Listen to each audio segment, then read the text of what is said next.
If I told you to make something beautiful out of these old, leftover red and yellow scraps, what would you do? Throw them away? Use them as dusting cloths? Well, my 86-year-old Amma took scraps just like these, picked up a crochet hook and spent thousands of hours creating this magnificent tablecloth. And the craziest part, she started this masterpiece 26 years ago.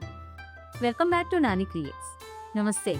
I am Simran and this is my Amma, Ratna Sharma. She is 86 years young and she is a Western Railway veteran. Very soon we are going to open the magic pitara of Amma, which has various items other than crochet things.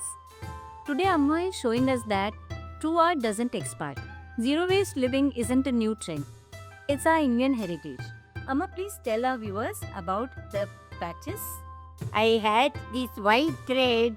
I thought of doing something, but I don't want to do a big thing.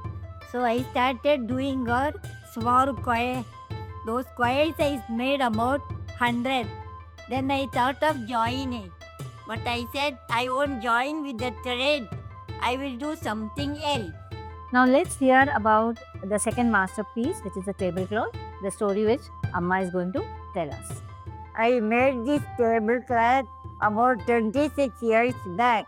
I had so many white threads, so I thought of doing something. I don't want to do it big.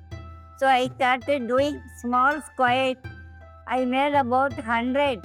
When I made 100, now I thought of joining. First I thought I'll join with thread, but I don't want to join. Then I got the idea of old clothes. I had so many clothes. With those clothes, I cut squares and started joining. First I tried in the sewing machine, but the needle was pulling the thread. So I dropped that idea. Then I joined with my own hand. Isn't it incredible? Such a fascinating journey of this masterpiece tablecloth. So first she made the crochet patches and then she used some old clothes which she did not want to let it go waste. So it's a wonderful way in which you can upcycle old clothes. So this tablecloth also has a wonderful journey and a wonderful story. The red and yellow patches are finally together and it has taken 26 long years. You can see the back is as beautiful as the front. If you think Amma's patience is incredible, as I do, please hit the subscribe button. We are sharing these slow-made stories to remind everyone that beautiful things take time. Give us a like to keep Amma's crochet hook moving. See you in the next story.